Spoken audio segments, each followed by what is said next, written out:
Water's expensive, bro. I'm taking it back to the hotel, man. I thought you were hiding it so that it wouldn't be on camera, but I'm like, there's one there and you can't see. Okay. Nah, nah. You're just stealing water. I'm just stealing water. Hotels are expensive. Bro, telling me. So it's been a little confusing few months for you and your brother. Can you talk to me a little bit about just the mix, not the mix up, but the change with your fight and now the change with his fight? Just talk to me a little bit about that process. Yeah, it's just like old times, you know, back at the playground. Sometimes I'm not ready to fight, so my brother goes and steps in and fights for me. Did you kind of know that this was going to happen when he stepped in for you? Did he already have this fight booked? Was it kind of a swapping, or was this just completely coincidental that now he needs you? It was just coincidental. You know, we were really confident that my brother could have put De Lima away. You know, I've seen my brother knock out top 10 heavyweight boxers, and after going out on a bender, you know what I mean. So, man, he can knock anyone out in any given night. So we weren't planning on him not taking this fight. So when we went back to Australia, we seen the severity of his injury, and I told him, man, I'll go and check myself, and if they say I'm ready, I could be ready by fight night, I'll take the fight and do a solid for him. What kind of advice did he give you for this opponent, and what advice did you give him for that opponent? Not much. We always share thoughts during camp, and we're obviously both in camp anyway, so a lot of things we already knew, kind of thing. We just had to change it, you know, for the relevant fighter. Are you always going to make sure that you're not fighting on the same card so you can always be each other's backup for the rest of your career? Who knows? What if both our opponents pull out? We'll fight each other on that same night. Would you? Of course, man, and I have to win. I'm the older brother. I was just going to say, who would win? How would that fight go? How many times have you guys actually fought legitimately? Not too many, actually. You know, me and Junior, I got three brothers, and we're usually the ones. I usually used to just bash him back in the days, but now he'll probably get it over me. How do you see that fight going with you and your brother? How would he win? How would you win? I could beat him anyway. Nah, he'll probably ankle lock me or something, you know. Wars of Jericho or something. What do you think of your opponent? Yeah, I think he's a good fighter, Carl Williams. You know, he's good at what he does. Heavy grappling style, so yeah. How do you expect this fight going? Do you see it going the full 3 rounds, or do you think you can get in and out of there pretty quick? I feel like I'm gonna get to showcase, you know, my all-round game. I keep saying this every fight, but I think this fight will definitely show like all the grappling I've been doing. You know, I hope it's all not in vain. But I think I'll put him away maybe late in the first or second. Looking ahead, I know you don't want to look too far past an opponent, but what kind of goals have you set for yourself for this year? By the end of this year, I really want to be in the top 15, knocking onto the top 10. Like I said before, obviously De Lima was a ranked opponent, and that was my plan to knock him out and then look for another guy there just above the top 10 and then hopefully make my way down. But yeah, hopefully like knocking on the top 10. Last question for me. There's a new sponsor behind you, SheerTex, which I'm not sure if you're aware, but that's tights. So I'm just curious, have you requested your free pair of tights yet? I can never fit the tights, man. You see my legs?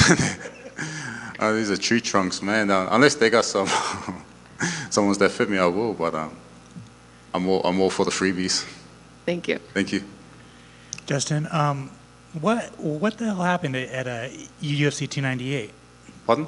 What happened at UFC 298? Like during the weigh-ins? Like, so, did you injure your knee prior to that week, or was it during like fight week that? Yeah, no, I think it was during fight week on the Tuesday. Honestly, it's hard. I kind of put it down to just the body just not being right with the travel. I think we got in on Monday.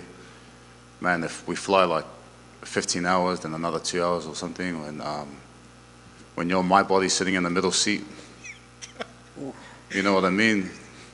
My shoulders are touching each other, and then I have to go out and try to fight, man.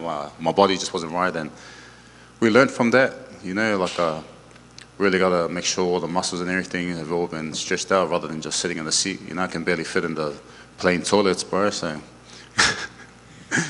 How disappointing was it, right? Like you already mentioned it, he was your ticket into the top 15. You traveled all that way. It was a big pay-per-view, big fight. Just how disappointing were you?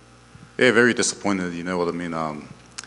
When you fight in early Feb, it means you got to go into camp during Christmas and New Year's, and it was my birthday. My birthday's in December. My son's birthday, my father's birthday, and my partner's birthday all in December. You know what I mean? So I miss everything because all my thoughts are on my opponent. You know, I'm prison, but I'm not prison. So I feel like I've been in camp for almost 4 months. So I'm just ready to go in there and just show all the training I've done. So are you going to celebrate all those birthdays after this fight? Honestly, I want to stay active, man. I want to fight in soon, yeah. Gotcha. And then finally for me, what do you say to all the people that don't like pineapple on their pizza? Oh man, I didn't get it, man. Extra pineapple on the Hawaiian pizza, bro. Come on. Appreciate it, bro.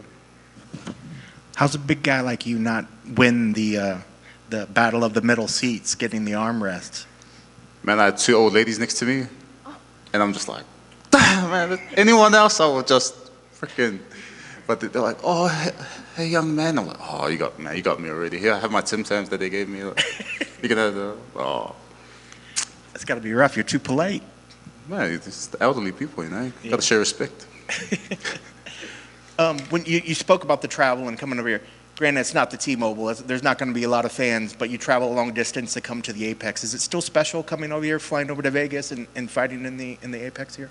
Always fighting for the UFC is always a blessing, man.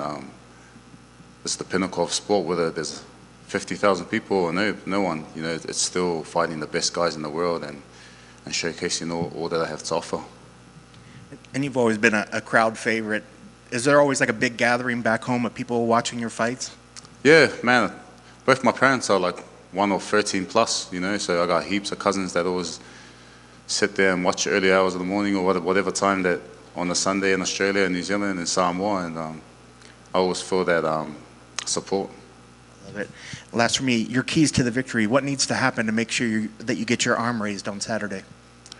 I think I just need to focus on myself, just stick to the game plan that we have, just stay patient. You know, I don't chase the knockouts come, so every time I've tried to chase the knockouts, they just don't seem to come. So I've kind of matured throughout my career, and I'm learning what's good for me and what's not, and I get to showcase that again on Saturday.